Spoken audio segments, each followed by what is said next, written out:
I've mentioned in a few videos and some podcast episodes that my husband and I decided to hire a full-time nanny to just help us because we do a lot of things and that's something that we value and thought was super important. And ever since I've mentioned it just in a few videos, I've had people reach out to me and ask, how did you choose a nanny or a sitter, and how do you trust someone with your kid? That feels so scary. So in this video, I'm going to teach you how to find a nanny, how to hire someone that you fully trust, you believe in, and just the process that we've gone through. I'm not an expert, but I will say we've hired 2 people and completely love them, trust both, and it's been amazing experiences. The reason we had to hire a second person is because our first nanny moved states. So hang with me and I'll show you the exact process. Okay, number 1, why do you even want a nanny? We actually have to first identify that because that is going to majorly affect how we go about finding a nanny. And you have to clarify that for your family. Every single person is so different, so it's important that you identify. I can give you the example for my family. So Kramer and I both have our own individual businesses, but we help each other and we love working. We believe it's something God has placed in our life. We're good at it, we enjoy it. And running 2 full-time businesses, raising a kid, taking care of our home, taking care of our health, doing adventures, building community, all the things we care about in life would be really hard to do that while watching a child full time. And we really care about Fletch, our son, having very focused attention from someone really investing in him, helping with his development, whether that be me, Kramer, or someone else supporting us. We also don't really have family or close friends in Colorado where we live yet. And so that's something that we knew, even for going on a date or just needing some time, we don't have community to just call on, and that's totally fine. We made that decision. So it was important for us to make sure we hired someone that can support us and help us because we believe for the health of our life, our marriage, our business, everything, even in parenting, that it would be best for us to have that support. So what is it for you? Why do you want a nanny or a sitter? Okay, point number 2, I'm going to show you how to go about actually finding someone. So number 1, if you have community, friends, family, people that you know, like, and trust in your area, utilize that. Reach out to them, reach out to people within your church and start getting to know people to see if there's a crossover relationship that you think would be perfect for someone watching your kid or kids. Because to me, it's I trust people, and so I'm way more likely to try something new, go somewhere, or hire someone that a friend I highly trust recommends. And so that's great. If you have community, utilize that first. Number 2, if you don't have community, so our situation, you can use different sitter or nanny platforms. I used care.com and Sitter City. I love these platforms because to be on the platform, you have to pay. So people are just serious. They put work into it. They build their profile. There's background checks. Background checks are great, but also they're not everything, as in someone could have a perfect background check, but I'm not going to hire them because I don't feel good about them. But just saying, there's a process of people having to be official and serious to go on the platform and actually put the work to fill out a profile. Tip number 3, you might feel is kind of weird, but seriously, this is so important, is you have to believe you can find a nanny or sitter that you're looking for. And at the level you're looking for. So I have an extremely high standard of who watches my child. And there were times in my mind, I'm oh my gosh, are my standards too high? Am I just ridiculous? But no, I had to remind myself that what you look for is what you're gonna get. And if you believe you're gonna find a person whatever standard you have, you're gonna find them. It might just take some work, intentionality, and a little bit of time, but it's worth it because it's your child's life. So check your mindset. If you're thinking oh, no one can watch my kid as good as I do. Okay, there's truth that you're the mom, you're the parent, maybe they're not going to love them in the same way you do. But gosh, our nannies, they have done incredible and they have loved Fletch so well and taken such good care of him, better than I could have done if I was watching him 24 hours by myself, because I would become tired, burned out, or impatient. This is point number 4. This one is vital. So we are going to make a list of characteristics that you care about in the nanny or sitter that you hire. So for me, I care that they have a really strong work ethic. They are respectful, they have integrity, they really believe and understand the power of like our words. So they speak life over my kid instead of saying things like, oh, boys are so hard to potty train, or he just doesn't nap good. Get that out of here.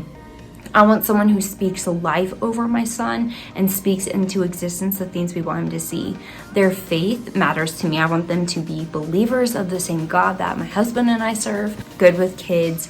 That you get what I'm saying. I want you to make a list of characteristics that you care about, because it could be different for you. Every family's so different. And if you're hiring someone who you just want them to like watch your child and do the job, and that's pretty much it, and you don't really care, if they watch TV or they're on their phone, like great, you just need to identify what you're looking for, because the way I'm going to teach you to interview them has to do with that list of characteristics. So that's what you're going to do, is make a detailed list. Okay, tip number 5 then is, after you've made the list, I want you to think through who in your life has very similar characteristics to that, because think about how you've noticed those characteristics. So I think of someone with high energy, super positive, they care about the power of their mind, and then I think of how do they act in normal life. Well, when I go get coffee with a person like that, they're super kind. They're quick to ask you questions about your life rather than talking about themselves. If they go through something hard, their energy is still high, and they see how that hard situation taught them something about themselves or a way to grow. So now you're in the frame of mind of being like, okay, instead of like interviewing and making it so official and scary to find like a nanny or sitter, your goal is to get this person that you're interviewing or potentially going to hire in a situation where you can see their character, and thinking of someone else that you look up to for their character and how they act. Those are the patterns and the things you're going to look for in this nanny or sitter. Point number 6 then is basically what I just said, but putting that individual in the environment to test them. So if you need to go out to eat, out for coffee, on a walk, you want to go shopping with them, like it could be anything, have them in your home, put them in those environments so you can essentially test their character and start to see who they really are just in real life situations, because that's when you get to know someone. Anyone can put up a front for a short bit, like for interviews, and of course people are going to put their best foot forward.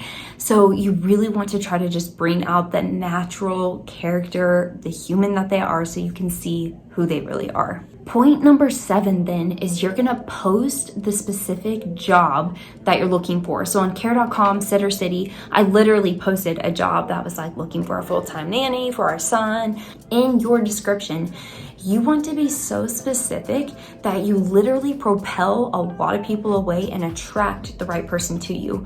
So I mentioned our faith, I mentioned high energy, work ethic, I mentioned some of those key characteristics and worded it in a strategic way that it's like someone who wants to grow themselves, loves working hard, loves investing in kids is going to read my job description and be like, wow, this family sounds so fun and life-giving to work for. And then someone who's not like that is going to be like, holy smokes, this girl is like super strict and does not sound fun to work for. That's the goal, is that you're so specific so that you attract the right people. And a little bonus tip, if people aren't applying for your job, which happened for me, or people were, but they weren't the right person, you can go read people's profiles and start reaching out to them. Like I would do keyword researches on like mindset, positivity, Christian, church, faith. So any of those words in their bio would generate those profiles, and I'd go read their profile, and if it felt right, looked decent, I would just straight up message them and be like, hey, are you looking for work? I like your profile and I'm interested in interviewing you or trying to get to know you a little bit more. Okay, step number 8. So we've posted the job. Next thing is you're gonna look for how did they apply for the position, or how are they communicating with you. This is massive for me. On these platforms, people can just send their profiles as an application, but I look for people who actually like typed up a custom response to me. So if they said like, hi Callie, or hey Callie, thanks so much for posting this job, your son sounds so sweet, blah blah blah. If it was just their like generic response, I like didn't even look at it, because I'm like, I want someone who puts effort and intentionality in it. If they're not going to put intentionality into getting a job, why would they do that in my home? I look at their profile picture. Do they feel right? Do they even have a profile picture? If someone doesn't upload a picture, I'm like, no, I'm not even going to consider this. So there's some basic things you can kind of filter through to quickly get to the person you're looking for. Tip number 9, this is by far my favorite process, especially when someone made it this far. So if I like how they applied, their profile looks very professional and sweet, and some key characteristics, and the way they've chatted back and forth with me on the platform has been good, then I will set up a phone interview first. This is about 30 minutes, and my goal is just to let them talk, to be super sweet, not to make it feel like an interview, but just like a conversation with a girl, like a gal pal, where we're just kind of getting to know each other and it's super fun. So I'm curious about them. I just ask about their life, all sorts of things, like their childhood, their upbringing, why they live here, when did they move here, all sorts of things. And my goal is to just get them relaxed so that I can just get them talking. Because when you get people talking and you make them feel super comfortable, that's when they kind of put their guard down, which is exactly what I want, so I can see their true colors. So if they pass the phone interview, then next I take them out for coffee. This can be anywhere from an hour to 2 hours. I really don't care. I don't put a time limit on it. I just keep it open and let the conversation flow. In these interviews, I'm watching everything. What time did they show up? Were they early? How are they dressed? How do they talk to the barista who's taking our order? How do they treat me when I pay for them? How do they hold themselves when they're sitting there, they're talking? Do they seem nervous? Totally fine if so, but I just watch through how they carry themselves, what their personality is. And you can learn so much about someone in the way they interact with like the barista, more so than you, because they're showing you their best friend. I love doing this and just getting them in an environment like face to face. And then if that goes good and we like kick it off, and again, my mindset is like, how do I really make them feel comfortable with me? Like we're two girls just chatting over a cup of coffee. And it's not this official interview, but I just try to get them like laughing and talking about their life, trying to find connection points, to really make sure they're going to be a good fit for our family. If they pass that one, then I let them meet Kramer, my husband, and my son, Fletch. So I see how they interact with the baby, how my husband feels about them. But I don't go to all that trouble until they've passed those other steps for me. And if I'm hesitant or not sure, like you can always add another interview, or just Kramer and I could go out for coffee with them. But on that third meeting where they meet my husband and Fletch, if the nanny, which both of ours have been married, we go out to dinner with their spouse, because you can also learn a lot about someone when you learn about their spouse. And I love doing that, getting to know them as a whole. And whoever's going to work for our family, we want them to feel a part of our family. So it's really important to me that I get to know their spouse and love them and get to meet them too. It's like they come as a package deal to me. Even though their spouse isn't watching our kid, it matters to me who they are as a family unit. So then as long as Kramer feels good, like green light, we move on. And usually at that point, like I'm pretty confident we're going to be hiring that person, because I just trust my intuition, which leads me to the last point, your intuition. Point number 10, trust your gut. Oh my gosh, our bodies, our intuition, God speaks to us through our being. There was a nanny that I talked with on the phone where she was a Christian. She checked all the boxes. Like she was sweet. She was a good communicator with me. Like when we were messaging back and forth, but on the phone with her, like something just didn't feel right.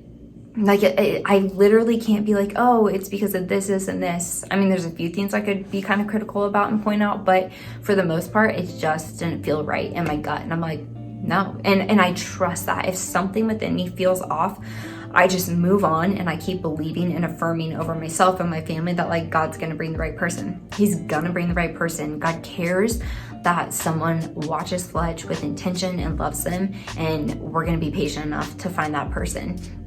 And I want to hire someone who is excited to work for us, who's excited to pour into Fletch. I will gladly hire them, and I'm willing to wait for that process and find that person. So point number 10, trust your gut, because your body will know things before your head understands, or even if logic doesn't make sense. Just go with your gut, and if it doesn't feel right, this isn't something to be like, oh, I just need to suck it up, or to make a decision out of like being desperate or having fear.